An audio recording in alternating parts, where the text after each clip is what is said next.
আসসালামু আলাইকুম প্রিয় শিক্ষার্থীরা, আজকে আমরা টিডির একটা ভাইটাল টপিক সম্পর্কে আলোচনা করব। আজকে আমাদের টপিক হচ্ছে সেক।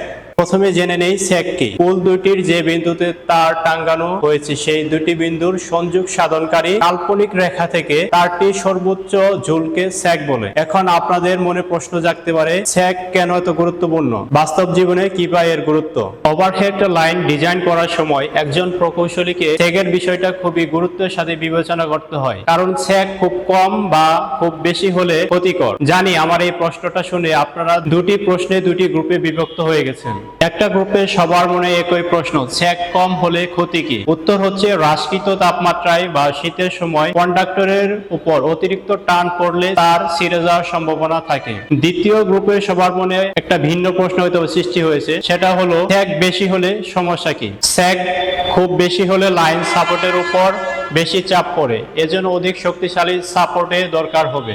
এছাড়া বাতাসের চাপ জড়ো হওয়ার কারণে কন্ডাক্টর দূর খেলে কন্ডাক্টর ছিঁড়ে যাওয়ার সম্ভাবনা থাকে। চলুন কথা না বাড়িয়ে এবার কিভাবে সেক নির্ণয় করতে হয় তা দেখি। পরিবাহীর সেক যখন সাপোর্টদ্বয় অসমতলে অবস্থান করে নদীর উপর দিয়ে অথবা পাহাড়ি এলাকায় ওভারহেড লাইন টানার সময় টাওয়ার বা সাপোর্ট অসমতলে অবস্থান করে, যা পাশের চিত্রে দেখানো হলো। মনে করি P1 ও P2 দুটি টাওয়ার অসমতলে অবস্থিত। পরিবাহীর সর্বনিম্ন বিন্দু হচ্ছে O। দুটি টাওয়ারের মাঝে স্প্যান বা বিস্তার L। যে কোনো সাপোর্ট P1 বা P2 হতে মধ্যবিন্দু M এর দূরত্ব ইকুয়াল L/2। দুটি সাপোর্টের মধ্যে উচ্চতার পার্থক্য সমান h। নিম্নতলে অবস্থিত সাপোর্ট P1 থেকে O বিন্দুর দূরত্ব সমান x1। অপরদিকে উচ্চতল বিশিষ্ট সাপোর্ট P2 থেকে ও বিন্দুর দূরত্ব সমান x2। ও বিন্দু হতে সেক মিটের দূরত্ব সমান x।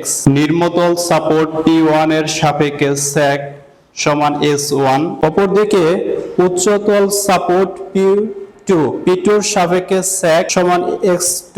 প্রতি একক কন্ডাক্টরের ওজন সমান W। কন্ডাক্টরের কার্যকরী টান সমান T। পাশের চিত্র হতে পাই x1 plus x2 equal L। এটাকে যদি আমরা এখন এক নং সমীকরণ ধরি, x equal to L/2 minus x1, অথবা x কে আমরা উচ্চ সাপোর্ট P2 এর সাপেক্ষে যদি নির্ণয় করতে চাই, তাহলে x equal to x2 minus L/2। দুইটি সাপোর্টের মাঝে উচ্চতার পার্থক্য h সমান সমান আমরা পাই P2 মাইনাস P1 অথবা S2 মাইনাস S1।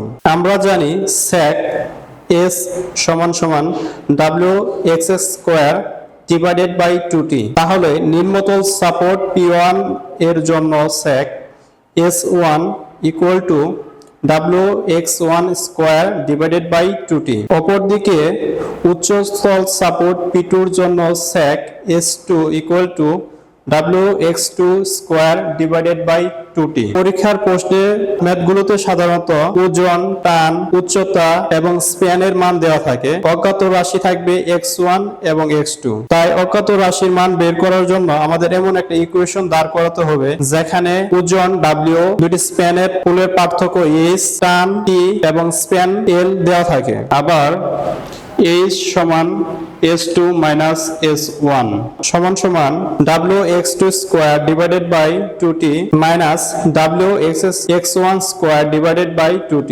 পরবর্তী লাইন আমরা যদি লসাগু করি তাহলে পাবো আমরা 2T, লব পাবো WX2 square minus WX1 square. এবার যদি আমরা আর গুণ করে দেই তাহলে পরবর্তী লাইন হবে TH equal WX2 square minus WX1 square।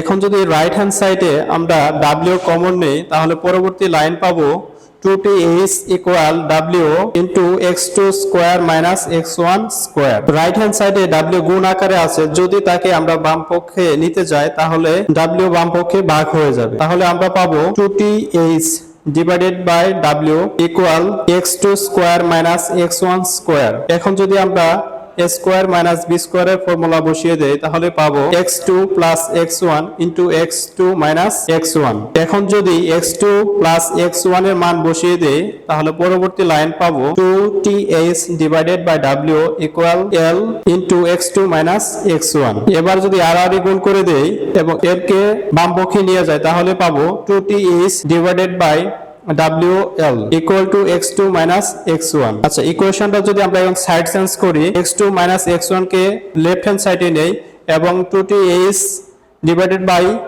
WL যদি রাইট হ্যান্ড সাইডে নেই তাহলে আমরা 2 নং সমীকরণ পাবো। এখন x1 প্লাস x2 অজ্ঞাত রাশি দুইটির মান বের করার জন্য আমরা 2 নং প্লাস 1 নং সমীকরণ যদি যোগ করি তাহলে পাবো 2x2 equal l plus 2th divided by WL। Left hand সাইডে x2 সহগ আকারে 2 আছে। এখন যদি শুধু x2 এর মান নির্ণয় করতে চাই, এই 2 কে রাইট হ্যান্ড সাইডে ভাগ করে দিতে হবে। তাহলে পরবর্তী লাইন পাবো আমরা x2 equal l by 2 plus th divided by WL। Similarly আমরা যদি 1 নং হতে 2 নং সমীকরণ বিয়োগ করি তাহলে পাবো x1 equal l by 2 minus th divided by WL। অতএব মধ্যবর্তী স্থানে ভূমি থেকে বা পানি হতে কন্ডাক্টরের উচ্চতা h equal to p1 minus s1 plus s। অপরদিকে যদি আমরা উচ্চস্থল স্থাপত্য থেকে h এর মান নির্ণয় করতে চাই তাহলে